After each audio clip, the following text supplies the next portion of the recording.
Nasa kabilang linya na natin si Arya Lea. Ang kanyang balita ay tungkol sa 75 years old na lolo na nagja-jogging dyan sa may highway sa bandang Barangay Maturanok na nabundol daw ng e-bike.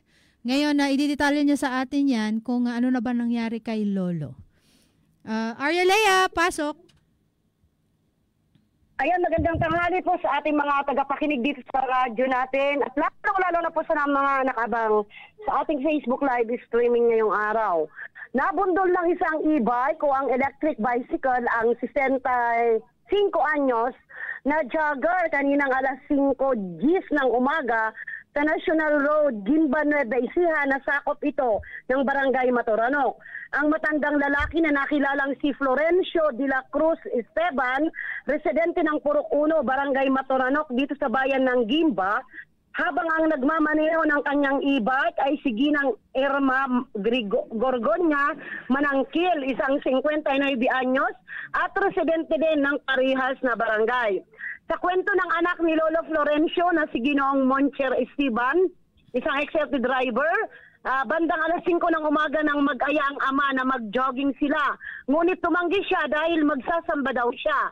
Mag-isang nag-jogging ang ama nito at hindi umano nito napansin na may e-bike sa likod nito, habang ayon din kay Ginang Irma Gorgonya Manangkil, hindi rin nito agad napansin ang matanda sa unahan niya, kung kaya't nabundol niya ito. Nakabulagta sa kalsada ang 55 anyos dahil sa tinamong sakit ng bewang nito at agad namang rumisponde ang PNP Gimba sa pangunguna ni Police Staff Sergeant Mark Pumaras Baltasar at Staff Sergeant Val Valdez Valentin at naisugod ang lolo sa Gimba General Hospital. Ngunit kalaunan ay inilipat din sa Gimba District Hospital para doon na obserbahan.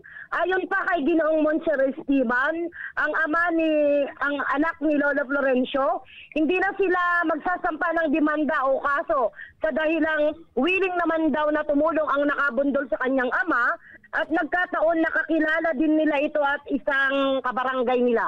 Yan si Ayalaya para sa Balitang Lokal ng radyo natin Gimba, tuloy-tuloy sa pagbabalita at serbisyo. Sama-sama tayo, Pilipino. So, Arya mag-aano na lang, mayroon na lang silang, ang tawag mo doon, nagkaroon na lang sila ng arrangement na kasunduan. Yes. At wala nang magsasampa ng kaso.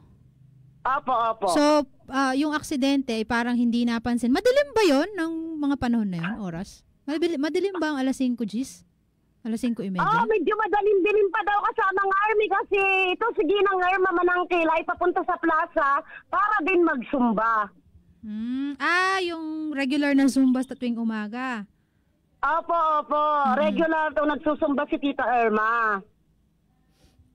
Okay, so nagkaroon din ba kasi syempre wala pa naman tayong ordinansa dito na kaugnay nung sa e-bike, 'di ba sa Maynila kasi meron na silang ruta na dapat yun ang kanilang dinadaanan. Dito sa Gimba wala pa So parang wala ring magiging violation si Ma'am Irma kung ganon kasi wala pang local na batas. Wala pa silang sariling lane, yes. Para sa regulation kaugnay ng pagmamaneho ng e-bike. Ayan. Pero meron naman driver license si Ma'am Irma Manangkil. Ayun. Kaya talaga iba yung pag-iingat na lang din sa ating mga kababayan. Dati na bang nagja-jogging si Lolo dyan sa may highway? Wala ba siyang ibang pwedeng pag-joggingan? Hindi, papunta rin daw ng plaza kasi itong papa ni Moncher. Doon sila magja-jogging kaso medyo madilim-dilim pa kaya nagkabulagaan yung dalawa. So parang ang ginawa ni Lolo, nag-jogging siya papunta sa plaza din. Yes, papunta sa plaza. Sige, okay. Maraming salamat Arya Lea at teka, na-hospital ba si Lolo? Nabanggit ba yun? Na-hospital? Apo, nasa hospital kasamang army, dinala kay Lumang, doon lang in-x-ray, and then inilipat sa Pakak. So, dapat daw dadalhin sa provincial. Kaso, sabi daw ng doktor dito sa Pakak, dito na lang para mas malapit at madaling mabantayan. So, yun ang pag-aayos nila kanina. Oo. Wala namang damage na matindi kay Lolo. Wala naman, maliban lang doon sa bewang kung saan siya nabundol. Oo nga, yun nga. Kasi kaya hindi siya makabangon kanina, no? Nung nakita natin yung video. Sino nagdala sa ospital? Sila Ma'am Irma na o dinala Yes, si Ma'am Irma, hindi niya iniwanan kasamang army. Hindi niya iniwanan yung matanda. Nandoon siya hanggang sa Pakak. So, tumawag sila ng rescue. Yes po, yung tumawag na ng rescue, si Police Staff Sergeant Mike Pumares Baltasar na at si Police Staff Sergeant Val Valdez Valentin.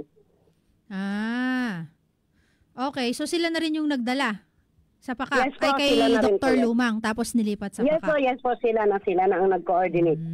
Okay. Okay, sige, mainam naman at walang ganun kalaking damage at hopefully gumaling agad si Lolo. At yun nga, ingat-ingat na lang din tayo sa ating pagmamaneho. Kailangan talaga, ano yan parang meron kang mata sa tenga, mata sa kabilang tenga, tapos mata rin sa likod lalo na pag nagmamaneho. At syempre kung kakayanin natin na masamahan, sabagay, ito bang si Lolo matikas pa sa kanyang edad? Oo, matigas pa kasama ng army kasi nagja-jogging pa nga. Saka parang hindi looks 75 years old Sige. Okay. Sige. Sasabihin ko sana sasamahan papuntang plaza para alam mo yun.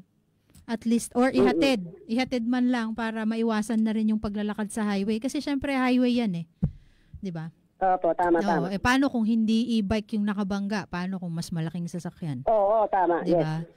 Kaya mas mainam na rin yung pine-prevent natin yung ganong klaseng aksidente. Radyo natin.